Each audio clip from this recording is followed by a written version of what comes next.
میری شریعت کا خوبصورت پہلو دیکھیں، قرض دینے والوں کو کیا میری شریعت سکھا رہی ہے۔ یہاں ایسے لوگ بھی ہوں گے جو مالدار بھی ہوں گے، ایسے لوگ بھی ہوں گے جو ان کے پاس لوگ ملازمت بھی کرتے ہوں گے، آپ کے پاس نوکری کرنے والے لوگ بھی ہوں گے، آپ کے رشتہ دار بھی غریب ہوں گے۔ یہ بیان مدنی چینل پر بھی دنیا بھر میں سنا جا رہا ہوگا۔ اب سنیے، قرض دینا یہ کتنی بڑی ثواب کی بات ہے۔ اللہ اکبر، سب سے آخری نبی رسول ہاشمی صلی اللہ علیہ وسلم نے فرمایا، معراج کی رات میں نے جنت کے دروازے پر لکھا دیکھا کہ صدقے کا ثواب 10 گنا ہے اور قرض کا ثواب 18 گنا ہے۔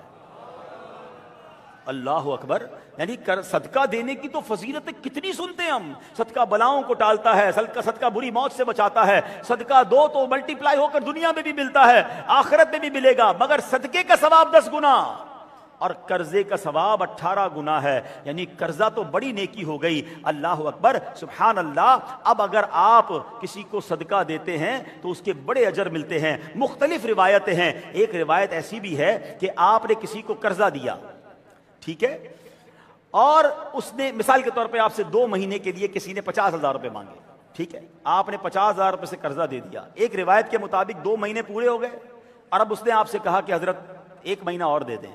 آپ نے اسے ٹائم دے دیا تو اب روزانہ 50,000 روپے اللہ کی راہ میں خرچ کرنے کا ثواب آپ کو مل رہا ہے۔ اور ایک روایت یہ بھی ہے کہ جیسے ہی آپ نے قرضہ دیا، یعنی مثال کے طور پہ آپ نے 1 مہینے کے لیے 5,000 10,000 کسی کو قرضہ دیا، روزانہ 10,000 روپے اللہ کی راہ میں خرچ کرنے کا ثواب مل رہا ہے۔ اور اب اس نے مقررہ مدت کے بعد اور ٹائم آپ سے مانگا کہ حضرت 1 مہینہ اور دے دیں، تو اب آپ کا روزانہ کا ثواب ڈبل ہونا شروع ہو جائے گا۔ اب سوچیں، پیسے تو میرے 2-3 مہینے میں واپس آ گئے، لاکھوں لاکھ روپے اللہ کی راہ میں خرچ کرنے کا ثواب بھی مجھے مل گیا۔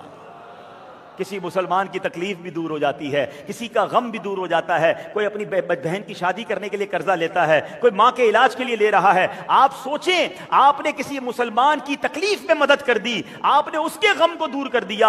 حدیث پاک کا مضمون ہے، جو کسی مسلمان کی پریشانی دور کرتا ہے اللہ اس کی پریشانی دور فرما دیتا ہے۔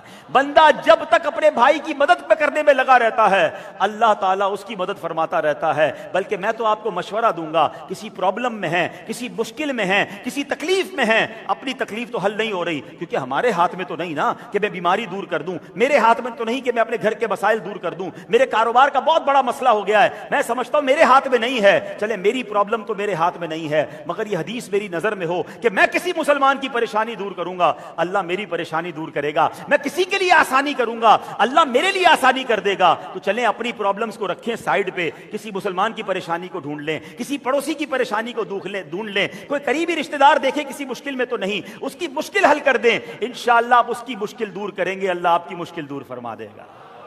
تو یہ میرا دین ہے۔ قرض لینے والوں کو بھی سمجھایا جا رہا ہے اور قرض دینے والوں کو بھی سمجھایا جا رہا ہے۔ بلکہ سبحان اللہ، جب آپ کسی کو قرضہ دے دیں نا اور اب وہ تکلیف میں نظر آ رہا ہے، غریب ہے، پریشان ہے، پیسے لوٹا نہیں پا رہا، تو اب کیا کرنا ہے؟ اب جنت کمانے کا موقع آ گیا۔ نسائی شریف کی حدیث ہے، نبی پاک علیہ الصلوۃ والسلام نے فرمایا، ایک شخص جس نے کبھی کوئی اچھا عمل نہ کیا، لوگوں کو قرض دیا کرتا تھا اور اپنے ملازم سے کہا کرتا کہ قرض دار جو کچھ آسانی سے دے اسے لیا کرو، اور جس میں قرض دار کو دشواری ہو اسے چھوڑ دیا کرو اور چشم پوشی کرو، شاید اللہ پاک ہمیں معاف فرما دے۔ یعنی اللہ اکبر، بندے کا دل کیسا تھا کہ وصولی والے بندے کو یہ نہیں کہا تھا پستول ساتھ لے کے جانا، بدماش لے کر جانا، تھپڑ مار دینا، گالی دے دینا، لوگ وصولی کرنے کے لیے بدماش رکھتے ہیں، اس نے بندہ ہی ایسا رکھا تھا کہ دیکھو اگر تنگ دست ہو، غریب ہو تو مہلت دے دینا، نہ دے سکے تو معاف کر دینا، باقی کوئی نیک عمل نہیں تھا اس کا۔